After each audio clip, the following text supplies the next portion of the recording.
This is Dialogue.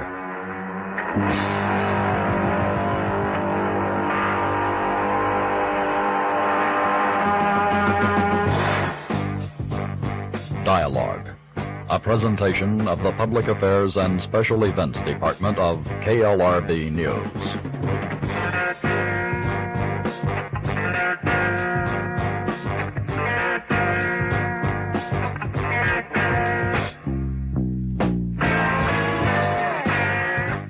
This is Dialogue Assassination with research specialist Mae Brussell. Mae, I know you've got enough material here for a 5-hour program today, and we'll try to get into it as quickly as possible, but now that we're broadcasting at a new date and new time, there's every possibility that you have some new listeners. Maybe we should spend just a minute or two establishing the premise of the program and letting the people know what it's all about. The regular listeners, I know, are right up to date with you. But the premise of the program is that...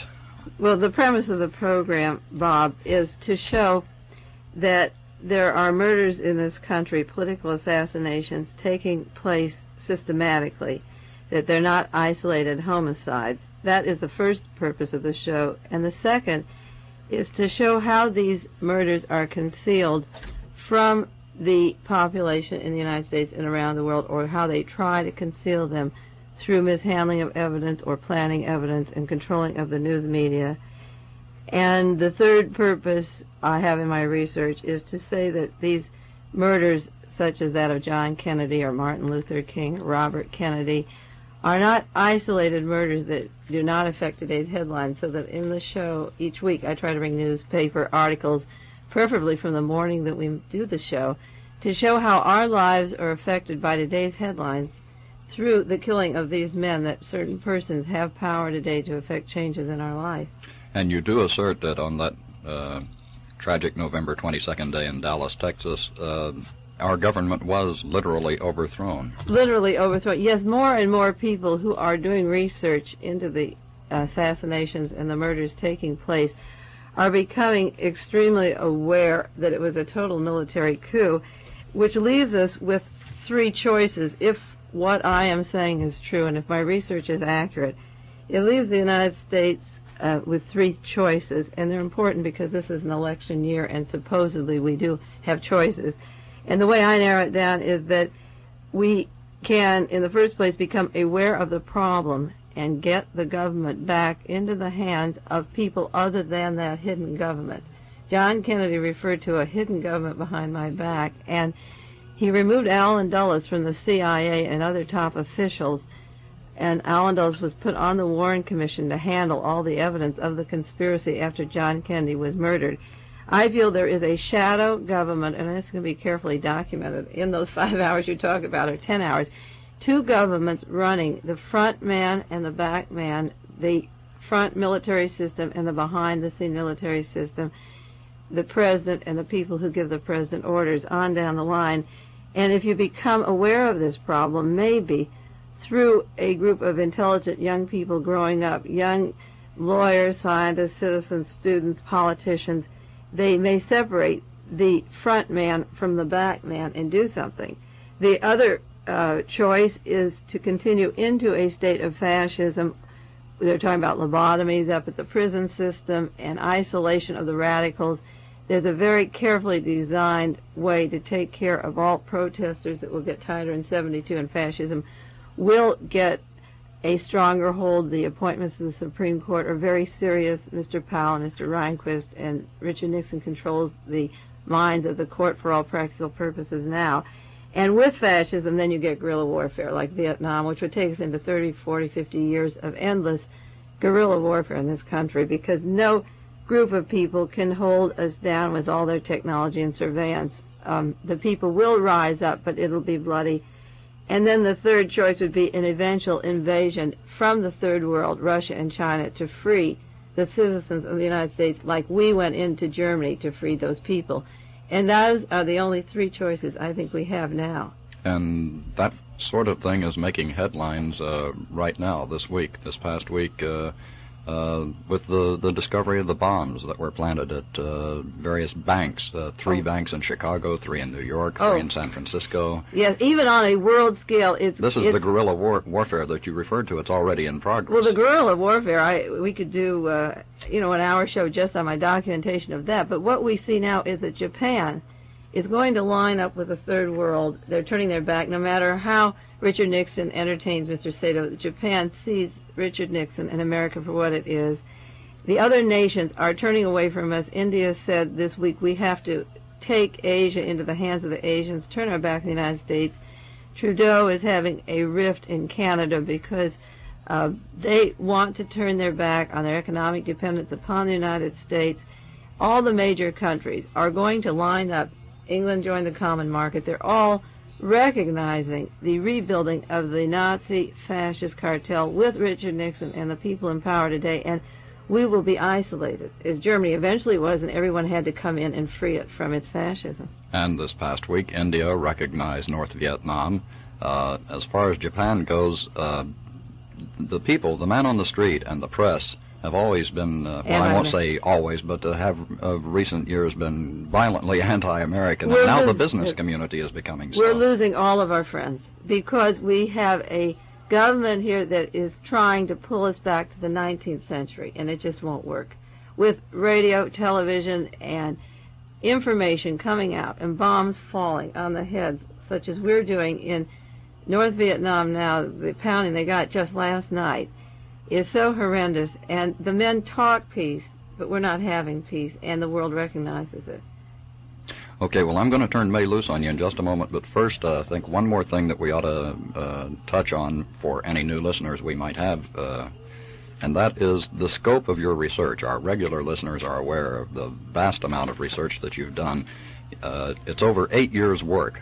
Yes, it's 8 years' work, and a lot of people call in or write letters or call me and constantly want to know, where do you get your information? And I will say that my research began with government documents, and it stays with government documents, witness testimony before hearings, current trials that are legal lawsuits that are filed in Washington against the National Archives for access to information, or the file of James Ray's lawsuit that he says there's a conspiracy to kill Martin Luther King. He wants to tell, there's a lawsuit in Los Angeles against the Attorney General of our state of California and the Chief of Law Enforcement, Robert Houghton. I stick with filed cases, legal suits, government documents, FBI reports, State Department papers, Secret Service reports, government interviews. Now, I do read newspapers. I take 8 a day. I used to take 60 magazines a month. I read them, borrow them, copy them from the library. I assimilate a lot of current literature and books on the related subjects. There's 109 books on the John Kennedy murder now. I have a library of 300 books or so on espionage systems, State Department papers and books, and they are not slanted right, left, or middle. Whatever comes out on a subject, I read whatever the author says, whoever he is. But my work began with the 26 volumes of the commission hearings on John Kennedy's murder. The Warren Commission. The Warren Commission hearings. Yeah, that is where I became knowledgeable on the working of the government. You know, it became such a scandal in June when the Pentagon Papers came out, and we found that our public officials on Meet the Press and in front of Congress and otherwise gave interviews and said one thing, and on paper they said something different. It's like this week in the newspaper where it was exposed that Mr. Kissinger says one thing on his policy of Pakistan, and his State Department memos and meetings at the National Security Council say something else. Well, I can understand that and not be shocked. The country's taken into shock by this double exposure because I've been studying double talk. Orwell calls it double think and double talk. I've been studying and documenting what the exhibits or documents said as against what the witnesses said, and witnesses were never tried for perjury. And this is where I came to the realization how much double talk there is. Now, how about your political orientation? That's something that new listeners might want to have some background on. What party I belong to? Yes. What are your politics? Do you have an axe to grind in that area? Well, I belong to the Mae Brussell party. I'm not really running for anything, and the cult of leadership or leading people on to one way or system is over. People are going to have to find it out for themselves, and the person running the government who deserves that power should represent what the people know and not what he promises them or lies about. I used to be a registered Democrat, and after the John Kennedy murder, and I realized what members of the Democratic Party had done to John Kennedy, I couldn't support that organization any longer, and I moved up to Carmel 7 years ago from L.A., and at the time, the Democratic Party called me and wanted me to help support Lyndon Johnson in '64, and I said, I don't support murderers or people associated with this crime until the truth is told. And they were horrified, and the Democratic people in Carmel have never had anything to do with me. If I walked down the street, they walked the other way. I would not be a Republican because they have not gone into the assassinations, and Richard Nixon is a presidential Republican, and the truth of his opponent of how Robert Kennedy was killed has never been exposed, so I don't recognize Richard Nixon as my president. I registered for Peace and Freedom, and I begged that party to go into truth because a branch of a political system that's new has a difficult chance of overthrowing the Republican Democratic Party right away, but if they consistently would stay with the truth, not only with the masses of people who want a better opportunity in this nation and fairer shake, but if they would stick with the real truth of who usurped the power, I would stay there. But none of them that I've ever met, and I've met the people in this state that have organized, have ever spoken publicly about the assassinations as being a military coup through the government. So I am not a political person. I belong to no party, and I will not support any party until that party promises to find out why we can't have all the evidence of all the political murders exposed right now. And as far as supportive testimony or supportive evidence, were this a television show, why I could hold up for you the documents and the books and all that. KLRB would not have this program on the air were it not for the fact that Mae Brussell can document every statement she makes. So if in the course of this series you hear some statement that just sounds too outrageous for you to believe and you want to challenge Mae Brussell, do so. I think you should give the mailbox again and the phone number, and I will call you back if they're busy here after the show. I have reached every person who's ever called in, and I've talked with them. You know, we've been on the air since June, and I've made a lot of close friends, personal friends, and I have a running correspondence with these people. And if something comes up in the news and they want to see, does this link in or tie in, they phone me. I'm never too busy. I'll answer their questions. I want to teach them. I don't want to tell you it happened. I want to show you how to see it. I have a lot of people in the area subscribing to the San Jose Mercury because it is a good paper, and there's a lot of information, more than the Chronicle, coming in. And I want to tell them about books. I've given the names of books and authors and documents. The Warren Commission hearings are at the library at Monterey Peninsula College. You can look up references and chapters. If I refer to them on the show, I will look up volume number and page number, or if I just refer to it without that reference, I'll go home and look it up. So if people have any question, I think they should take it as a education, as a public service in trying to explain the 60s and 70s. And if you want to correspond directly with Mae Brussell, do so care of KLRB, Box 3904, Carmel, California. Our zip code is 93921. I'll give this address again at the end of the broadcast. If you want to speak to Mae Brussell, you call KLRB and leave your name and number. We get in touch with Mae, and then she'll call you back, and she really does. Yeah, I brought one book in that I do think is very important, and in case anybody missed the other shows, they should write it down. And I tell them, get a pencil before the show starts, because you may want to write some of these things down. The book is called Inspection for Disarmament, and it's edited by Seymour Melman, and you can buy it from Columbia University Press. Your local bookstores will order it for you. I learned about it through the magazine Computers and Automation. They quoted the book, and I got it from my local bookstore. It was published in 1958, and it is the story of how Germany, after World War I, decided that they would not obey the Versailles Treaty. And they had a system of building up the German armament to the point where Hitler came into power. And it's the story of two governments, the accepted military and how we said, wind down your military, reduce your men, pull back your lines, and they obeyed. And all the time they armed and secretly built up a second army behind the first one that eventually through the election of the people, put in Adolf Hitler.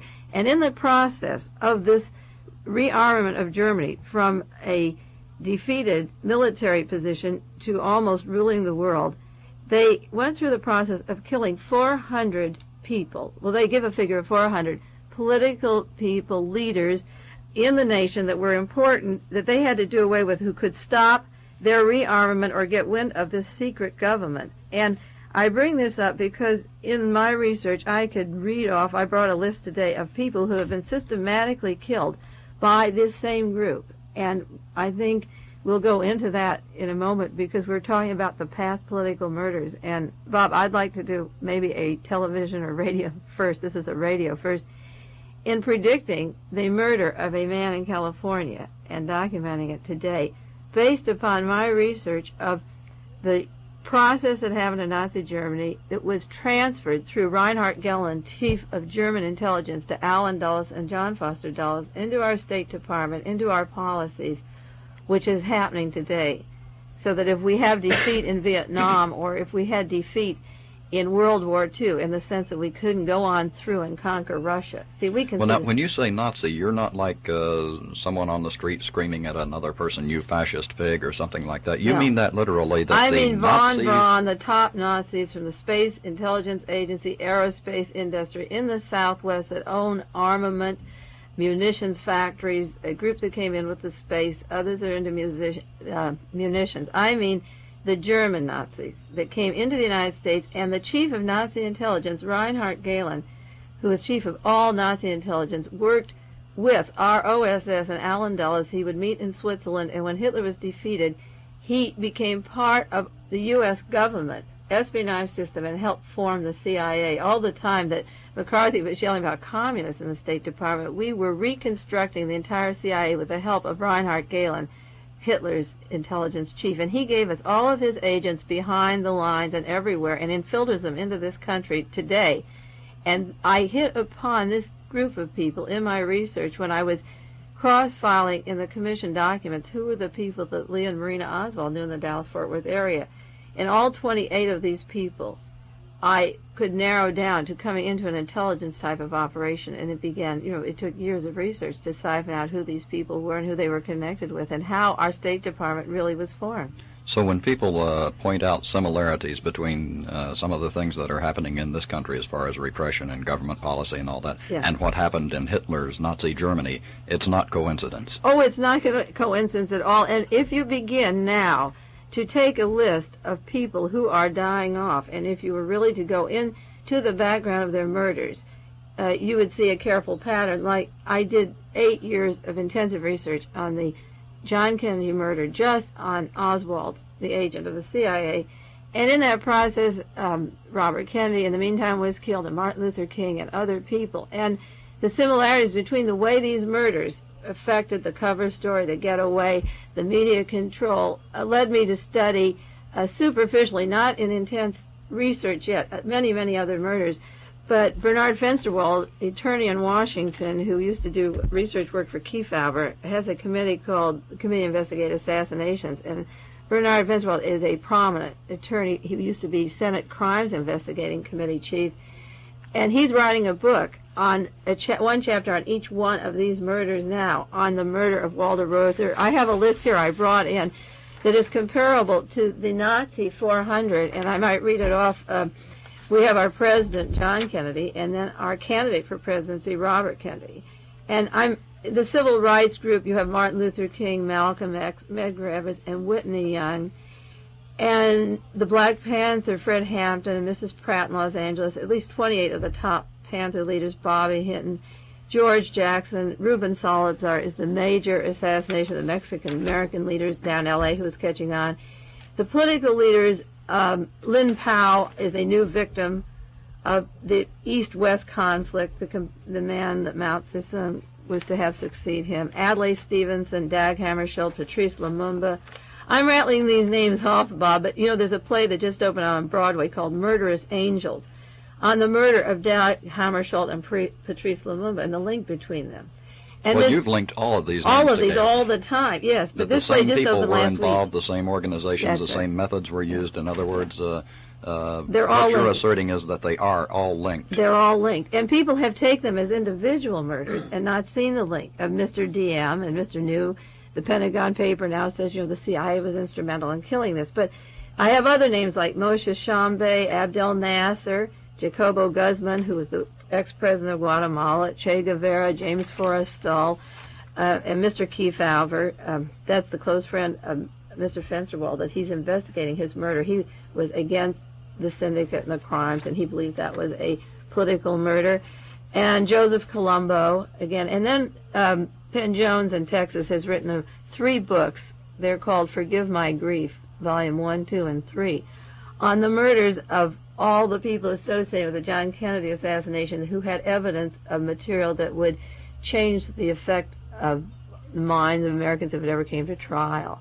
And those are people like David Ferry and Betty McDonald, Earlene Roberts, who had the rooming house where Oswald lived, or Mr. Whaley, the taxi cab driver, the bus driver, and Guy Bannister. And there's a whole link of 109 people so far just associated with the John Kennedy murder. Dorothy Kilgallen. And then you get into the family massacres, and this goes back to the book Inspection for Disarmament, that the way people voted for Hitler was that he was to restore order. And one of the ways the hidden government achieved what they wanted was through terror. And the massacres in Los Angeles, the Sharon Tate, the Biancas, the Dr. Oda massacre up in Santa Cruz, those were not done by Charles Manson or John Frazier. These are part of a system. This can be documented, and we're throwing a lot out. It always is mind-blowing, but it is very important to see that researchers like myself across the country and writing for scientific magazines like Computer and Automation are putting all of these together, putting all of these murders together. Yeah, we're covering a lot of ground here. To give you some background, in past programs, Mae has done individual hour-long programs on each of these and has given her supportive evidence. You didn't cover the area of music and entertainment. Oh, That's no. The Monterey Pop came at the time that the Manson thing was to be created, where Charlie Manson was to get out of prison and be given money and associated with the syndicate and given a guitar and go on his so-called hippie trip. But the changing of America, the revolutionary change,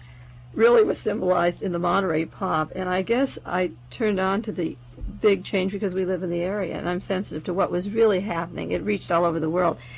And I don't think that it is coincidental that people like Otis Redding, Janis Joplin, Jim Morrison, Jimi Hendrix, Brian Jones, and others were not possibly included to come down, because after seeing the cold-blooded way that the Los Angeles massacre came down for the effect of trying to prove that hippies were doing that, I think it would be very important someday to go into the autopsies and get these bodies out and really check out what happened.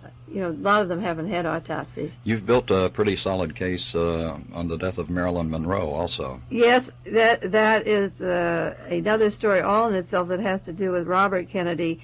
I don't think that murder was done by the intelligence operation that we're talking about, the network of that hidden government. I think that the hidden government has used that murder to blackmail people to effect social changes. And that's a little more complicated because, you see, along the way, there's a lot of people who make a lot of mistakes and sleep in a lot of the wrong beds. And the intelligence government keeps track of them. Through Army intelligence, and J. Edgar Hoover, that's one of his best hobbies, is tapping those bedrooms and keeping track of people like Martin Luther King or Robert Kennedy. And then they affect political and social changes because these men want their power that they've built out through their own brains and intelligence, and they're blackmailed into positions where they can't use that power. Okay, if we have your heads whirling now, at least this brings us more or less up to date and ready to start 1972. And almost every week we can depend upon Mae to blow our minds with some new bit of evidence, some new speculation, some new names and what have you. And the mind blower this week that you laid on me just before we went on the air concerned Cesar Chavez. Yes. Would you like to address yourself to that subject? Well, when I go to the show each week to do this radio broadcast, I do like to take the news of the week that is pertinent to political assassinations and rap about that, because that is the thing that I know and study and document. And this last week, there was in the newspaper an article An informer leaks a plot, a $30,000 payoff to murder Cesar Chavez. And I naturally was very interested in that because Mr. Chavez is a terribly important person in this state and in this country. And I believe seriously that this, I know he has the documents of who would want to kill him. And I began to study the article like I do other articles on political assassinations, and I broke it down, and I'll read it to you. But while I was on this show since June again, people have come to me with phone calls of information on various murders or trials in the Manson case, in the Billy Smith thing, in the Oda Frazier thing in Santa Cruz. I've received calls from different places, and one other call, which was important, is a plan to murder some high-ranking generals out at Fort Ord through botulism, and we'll do a show on that. We never did discuss that. But another call I got was on an intention to kill Cesar Chavez, that somebody had information to kill him. Well, I received that information, and I had no way of getting to Chavez or to say it was true or untrue. So I wanted to sit on it for a while and see what was happening. When the article came out in the paper this week, I realized that, yes, there are people wanting to kill Cesar Chavez, and I realized that the murder plan would not be from a low-level plot, would be high-level, just like the murders we mentioned before, Bob. Now, for people who do not know why Mr. Chavez would be killed, I ran that little biography for him from the 1970 Almanac, New York Times Almanac, because he's important enough to be mentioned 2 times in that book, once under biography of famous people and once under the section on California. He's that important. He's one of the few people mentioned in the section on California. He is, in the first place, an important person in terms of labor, changing labor market, the economic policy in this country, the division of profits, higher wages, and labor people are controversial. Yablonsky was murdered, Walter Reuther was murdered. Chavez is equal, but he's greater than them. And anyone who has a profound effect on the economy in any way, shape, or form is treading on thin ice. That's right. And I'm going to give 4 reasons why I think that the attempted murder of Chavez would be a high level, because these other men were murdered in the labor field, and Mr. Chavez is more important. The second thing is the growing awareness of the Mexican-American, that the United States government is having enough trouble with the awakening of the blacks to their inherent value as human beings and trying to handle their high IQs and their ability and all the skills after repressing them for 300 years. The brilliance of people like Eldridge Cleaver and George Jackson or Rochelle McGee, who are supposed to be the lowest level of our society.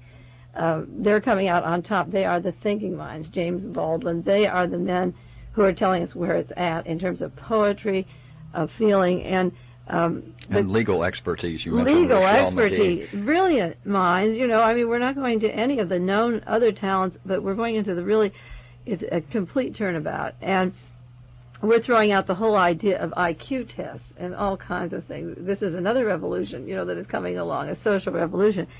But not only is there the awareness of the blacks that Mr. Nixon and this hidden government has to handle, because I say Nazi, and that means white and Christian. And don't forget what Nazi means, I don't. You get the Mexican-American. And Mr. Chavez is the symbol of hope. He was a migrant himself. He worked from the time he was 10 years old picking vegetables and fruits. He had no formal education past high school. And he is the symbol for this young group that's just coming up. And Salazar was killed in L.A., and this man is the symbol, the hope of this whole group now. Well, the symbol for this station is KLRB in Carmel.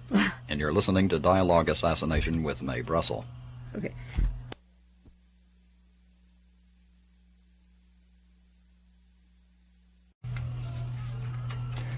Okay, Mae, you were running down the reasons behind the plot against Cesar Chavez's life. Yes, as important in labor and important to the Mexican-American identity at this time. The third reason I think that Chavez is important is his closeness to the Kennedy family. Esquire came out with a new article yesterday. The entire issue practically is on Ted Kennedy, and he's on the cover. And the question, the growing, gnawing question is, should he run or shouldn't he run? And there's pictures of him with his brothers and various people giving opinions. It's a gnawing question because you really don't know.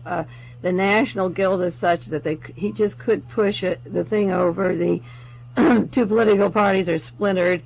And the question is Teddy going to decide to run? And I feel, will he be pulled in at the convention because he is the only one who could beat Richard Nixon? And Richard Nixon knew it at the time of the Chappaquiddick accident. And I keep promising to do one whole show on Chappaquiddick, which we have to do. There's a book coming out called The CIA Frame-Up of Ted Kennedy at Chappaquiddick. And maybe he'll tell what happened before he decides to run. Maybe he won't.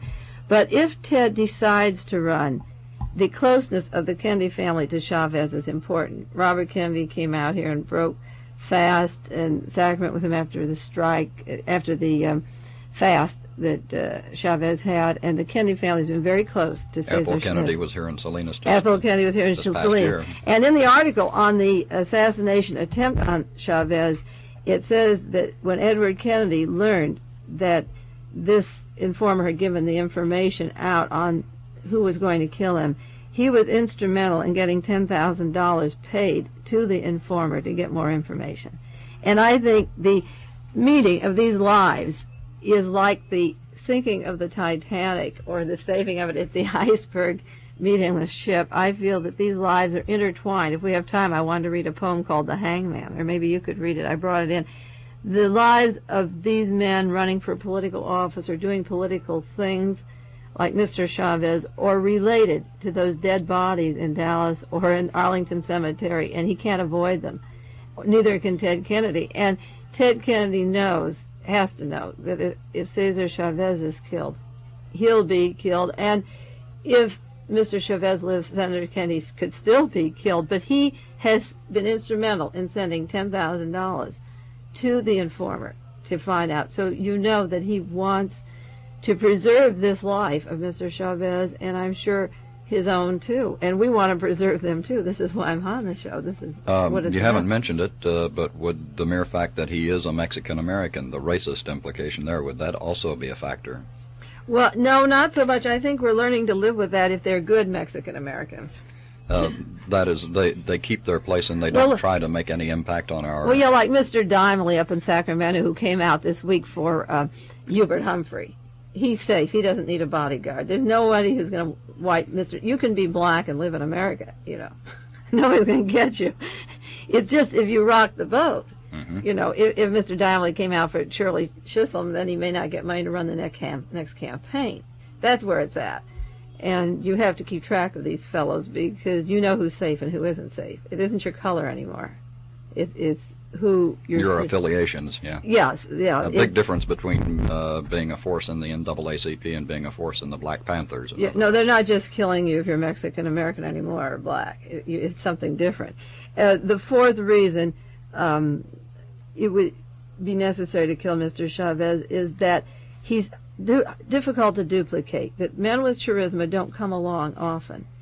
And even if he didn't have information on this hidden government or isn't even aware of it until maybe he hears this show or understands what is happening, he still is a danger to the free world because he has the charisma and he has the symbolism of nonviolence like Gandhi and Martin Luther King who were killed. And he's that kind of a person. There was an article in the LA Times this week, January the 5th, by David Bruckner. And it goes on to say, the purpose of the article is to say the civil rights movement is being repudiated all over the country. And I'm quoting the article now. He says, the Constitution is no guarantee of Supreme Court vigilance in terms of blacks. And within the movement, almost all the vivid leaders are gone.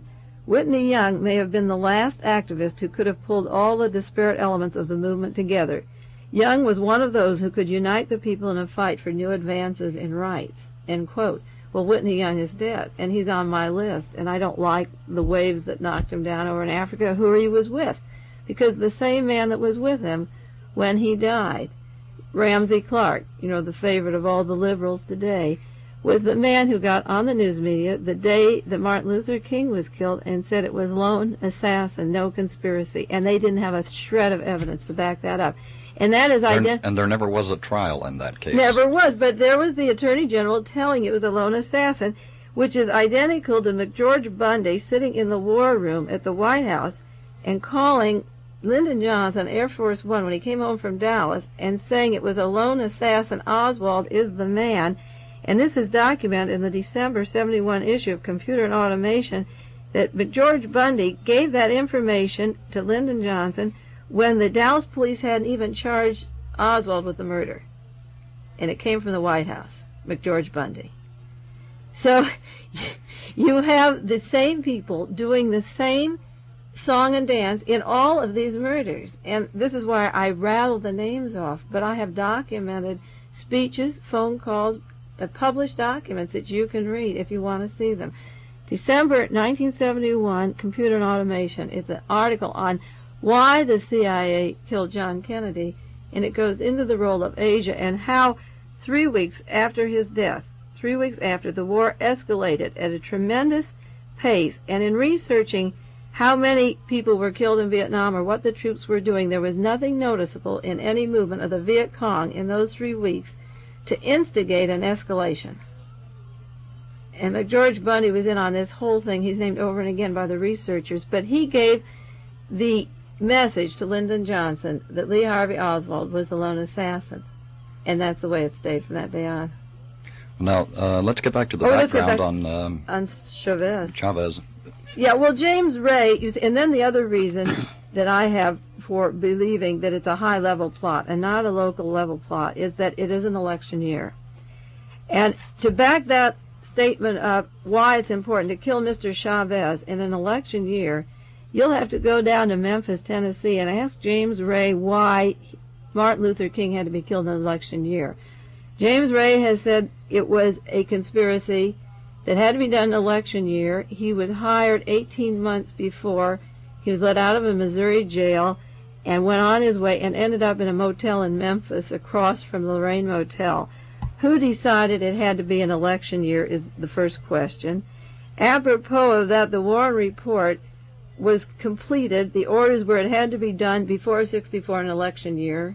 I have letters of the commission members and lawyers to each other dated July, August, and even the first week in September, saying they didn't even have evidence on many, many of the things that they were going to put in the Warren Report. And yet the order was it had to be out in 64 election year. And 2 weeks later it went to print. And I have archived documents coming out of the National Archives that researchers have microfilmed and Xeroxed for me that show that they didn't even have answers to any of their questions in July and August, and it had to be printed in an election year. The third reason the election year is important is that Louis Tackwood, the informer for the L.A. Police Department, has claimed that he was hired to get radicals to plant bombs in the San Diego convention as an excuse to round up all the radicals. And if you get a man like Cesar Chavez killed, and the Mexican Americans get really violent or angry, they become, in quotes, radical, and you round them up.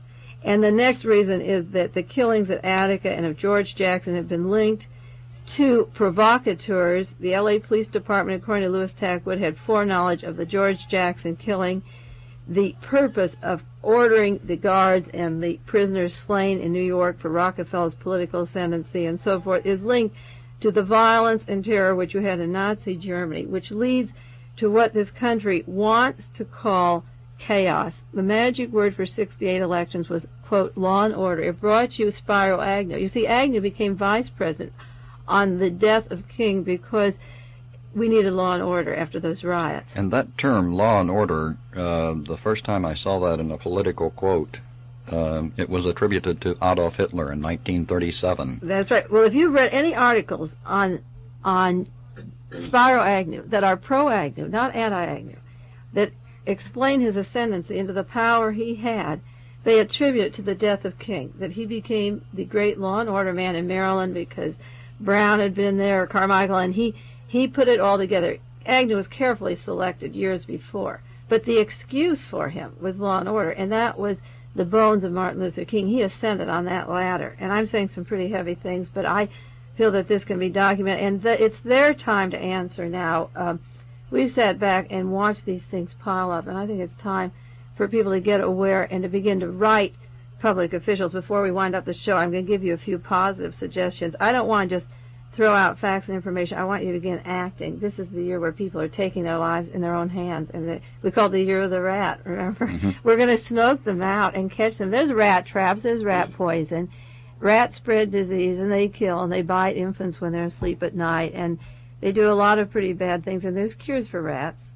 We have an exterminator that comes to our house every month. Why can't we have them in the nation? And the Naders Raiders aren't exterminating them quite yet.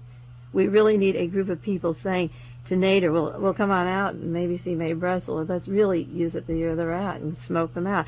Now, all the violence and terror that we call chaos will be created through the prolonged trials. Oh, Billy Smith was brought home on that fragging thing here, and they're stalling that off. That'll come at an election time. And Angela Davis's trial stalled along, all to build up for 72, the killing of Jackson and Attica. This is to make so much confusion and chaos that we will ask for protection and elect in the fascism. William Shire says we'll be the first country to elect it in. Germany elected in, and we have it, but we'll continue to give it the support, thinking it's a good father to us, a kind father. Now, the article on Chavez, I'm going to go to that. It was in the San Jose Mercury. If you want to go to your library and look it up, it was January the 2nd, and it's an excerpt from New York Times article by Earl Caldwell. And I read the article very carefully, and I linked it to the past murders for the following reasons. I'll give you 5 reasons. In the first place, the man who told about the intent to murder, the informer, was a young fellow who worked as an informer in the valley down near Bakersfield. He offered to work on narcotics and give information about narcotics among the farm workers, I guess, or people in the local area where he lived, and eventually somebody came to him and offered him some money to burn down an amusement park, and the man would collect the insurance, and this informer refused to do it, but the amusement park was burned down later anyway. And then they asked him to burn some records in Delano, and he realized that the records belonged to Cesar Chavez, and that the orders were to burn the offices and burn his papers, and they were to steal certain records from the Union files and then make a hit on Chavez and then hit him. Now, the way I read the article was that they were to hire 2 men. 2 men approached him. And one was a man wanted on a murder rap. He's in jail now. And the second man, they quickly put into jail. They planted narcotics on him and jailed him so he wouldn't surface. The newspaper article doesn't give you the names of the men, which is interesting. And this is another national kind of high-level conspiracy. They conceal the men. If it was a local thing, like in Salinas or Soledad or Gilroy, they'd tell you who the suspects are. If they say this man's in on a narcotics rap, they give you his name, or on a murder rap, they tell you the name. They don't tell you. They have one of the men who was to kill Chavez in jail now. He was wanted for murder in Kern County and Ventura County. They don't tell you who he was supposed to have murdered or what his name is. And it's the concealment of those names. It would make the news. If a man was murdered and later you jailed the suspect, it would make the news. Well, certainly it would. You see that in the newspapers every day. Every day. So why would you protect these men? Well, what I noticed was, in the first place, that one of the men was to do it was an I don't say an ex-convict, I say a man who was not caught yet, but who they had the information had committed a murder. And this is common practice, which I was not aware of. When I started political research and assassination, I was very naive. That men like James Ray was in jail, and he was approached, and his brother visited him that day, and the next day he was out, and the warden didn't call an alert for 24 hours, and James went on his merry course to spend $50,000 or $100,000 and have 3 passports, and it was a very interesting course until he ended up in Tennessee. But he was let out of jail, and if ever he was caught, he would then be put in for escaping, and the rap would be heavier, so they assure he'll be on the run, you see. And Manson was on parole. He was in Terminal Island and would have stayed longer, but he met with some really sharp cookies, and they hurried up his thing and his briefing, and he was on parole. So therefore, he's always subject to be taken in, and he has to behave himself, and this is common. And then the second thing that concerned me was the plan to hit the murderer after they hit Chavez. The plan that this man revealed, the informer, his name, the informer's name is here in the newspaper. I have to look it up here for you. Shears. He was to see that the man, after he killed Chavez, would be hit. Now that sounds a little bit like Ruby, who was killed. It sounds like the Colombo murder also. Exactly. The murderer himself was killed, and they were not at all sure that it was the police who killed him. And the son of Colombo has made statements, which I have, saying that the same people who killed Kennedy and King tried to kill my father, still in a coma. He said it's a CIA and FBI, it's an intelligence thing, and the purpose was to make the mafia fight each other. And this is why I think they're scrambling the offices of Chavez to make it look like the farm people are fighting Chavez to cover the motive, see. And Colombo has said the men who shot my father were the same people who killed Kennedy and King. And you had Ruby Silence with his 3 weeks cancer when he began to send out messages from the Dallas jail. He was killed. Oswald was killed. It's a common pattern. And Tackwood said that he quit the L.A. Police Department after 10 years of informing because he was to kill the radicals who would plant the bombs. In other words, this gentleman, you say his name is Shears? Shears, yes. The informer.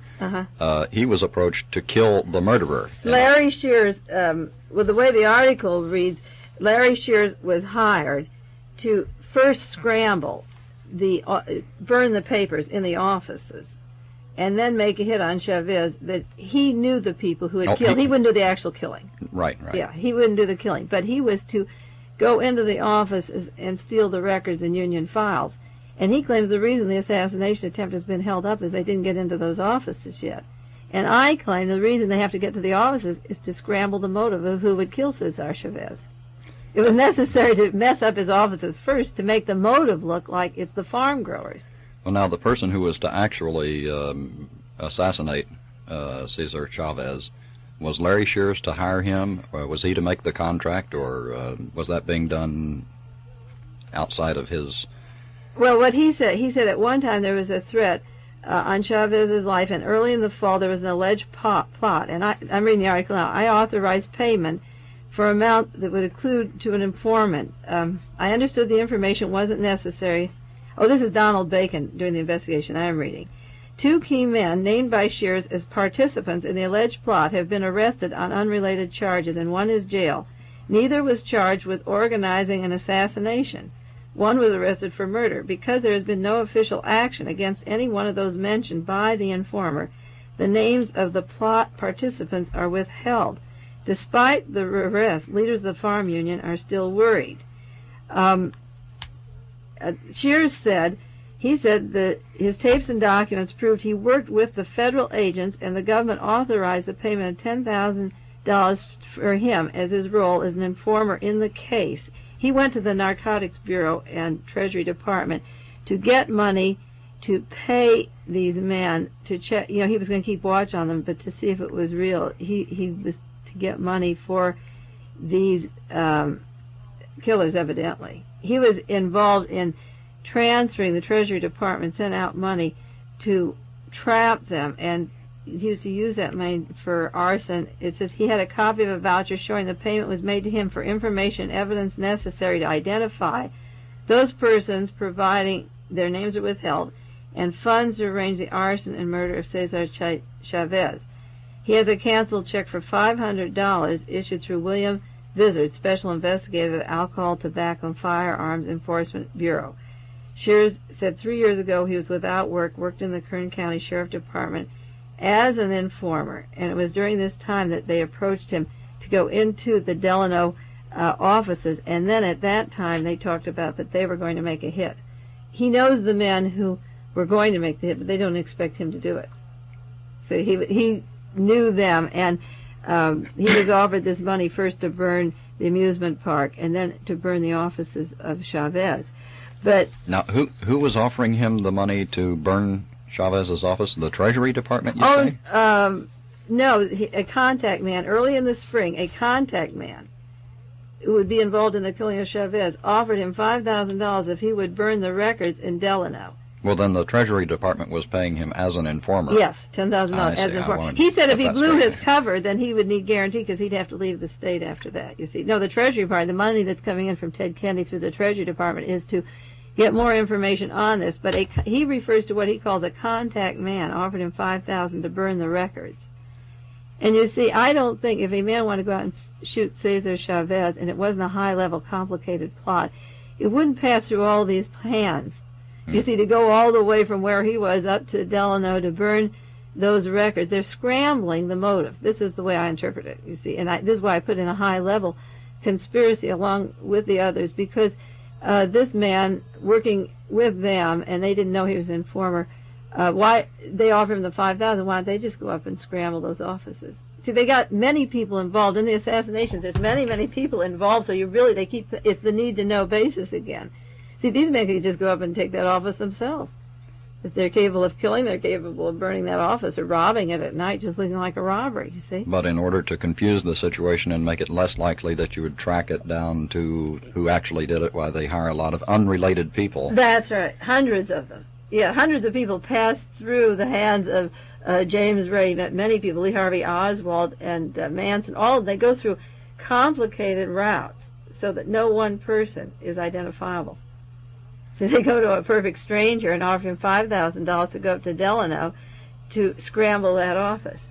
Well, now, can you tell us who you think or who you speculate is actually behind this alleged plot to kill Cesar Chavez? Well, like I say in this book, The Inspection for Disarmament, or in my study of the killings of all these people and many more that I haven't even had time to mention, I feel there's a systematic removal of the leaders, of people who are working their way up in the social structure, who can effect changes in our society in an organized way, the same way that you would kill Jesus or Gandhi or all the other leaders who came along who captured the imagination of the people, who offered them a better life using the resources and minerals of the world to make it together. There's a systematic desire to keep the control of the wealth of the Congo or Asia in the hands, or South America in the hands of a few.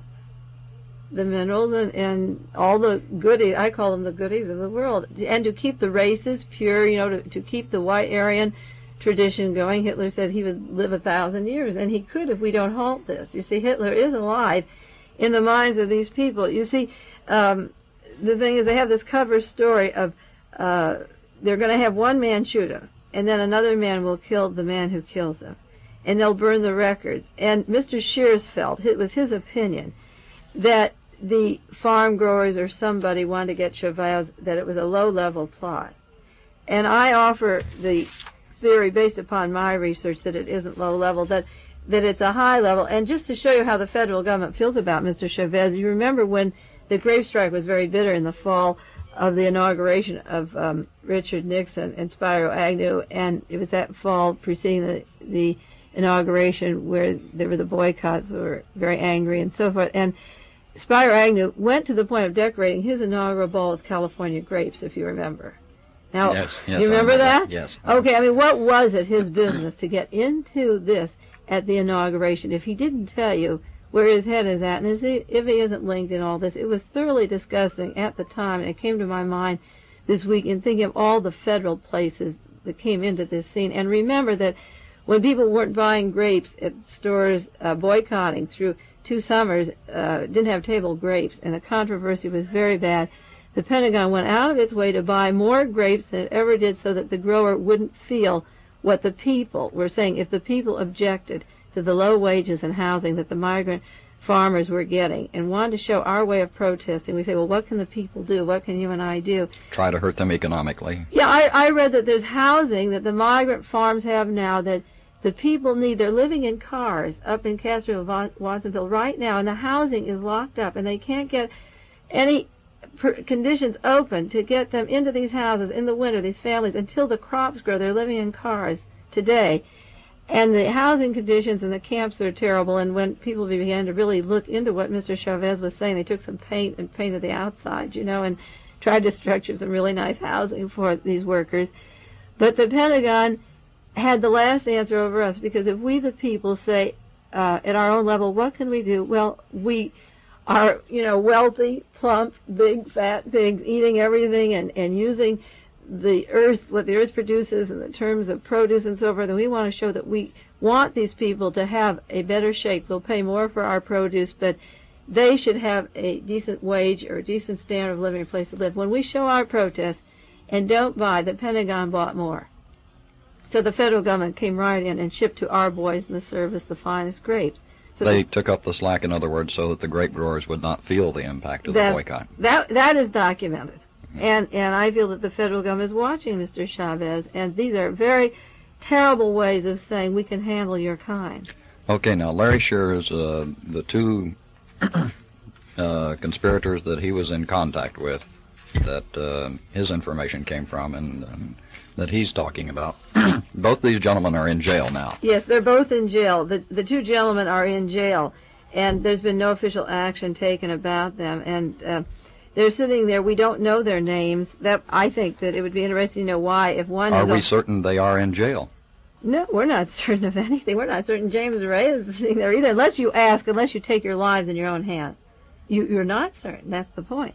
Now, what can you do before we wind up? I think we should wind up with some suggestions. What can you do about you're posing before we leave the subject, though, do you think there is still some danger to Cesar Chavez? Now, these two men have been arrested. Do you think there are more people involved, or perhaps these two men still are free and... Oh, yes, there's always a danger to Cesar Chavez because of the reasons I mentioned. He is a man of brilliance and charisma. He's put it together. He's unselfish. He's disciplined, and he understands people and people's needs, and he'll always be in danger. Well, there is a plot that has been uncovered, obviously, and has been documented. Do you think this plot has been blown now, has been defused, and this particular plot has been rendered ineffective, or do you think it's still on? Let's put it this way, Bob. The purpose of my talking about that today on the show is this. Number one, hopefully to save a life. That no one ever on the radio, like we said before, has ever spoken about how a murder would take place or who would do it before it took place. That there are gunmen who make a hit, and then there's somebody behind the scenes that I can't name who's going to kill the hitman. Who is he? Where does he move? How does he live? Who pays him? You see, who's planning all this? Who's protecting the names of the people that are arrested, and why are they protected if they've been caught, with this plot? I think we have to help Mr. Chavez by asking questions about the past political murders. I would say that Mr. Chavez and his lawyers, if they wanted to protect their lives, would get in touch, say, with Bernard Fensterwald and the Committee to Investigate Assassinations. And Bernard is the attorney for James Ray. And maybe through Ted Kennedy, promise amnesty to James Ray. Let him have the money that's in the Swiss bank that we know he has. Let him get to Rhodesia where he wants to go in exchange for telling us who wanted to kill Martin Luther King in an election year. And ask, is Cesar Chavez going to be the sacrificial lamb of the 72 election? This is what I fear. Let him go to a committee that exists of members, a man from Harvard Law School, cum laude from Harvard, who's written law books, who went to Europe and studied in England, and is a knowledgeable man studying these things.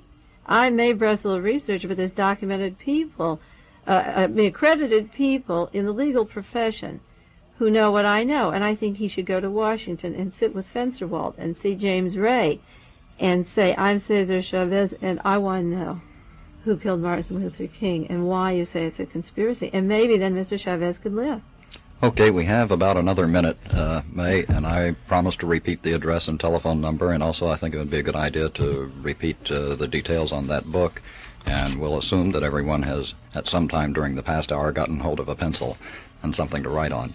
If you want to write to Mae Brussell, address your correspondence in care of KLRB, Box 3904, Carmel, California. Our zip code is 93921. If you want to speak to Mae, as I say, you call KLRB and leave your name and telephone number. We'll pass that on to Mae, and she does return the calls. Our telephone number is 624-3859. And the book you were recommending today, Mae? Inspection for Disarmament by Seymour Melman, Columbia University Press. And the movie I recommend is Millhouse, the white comedy, too. It's playing in town now, and I wish all the students listening and everyone in the area within my voice see it. It isn't a comedy, it's a tragedy. And the joke is on you out there. It's not on Richard Nixon. It's on us. Millhouse, and that's playing at local theaters now. We might do a whole program on that, I think. I would like to, yes. Thank you, Mae Brussell, and for KLRB, I'm Bob Barron.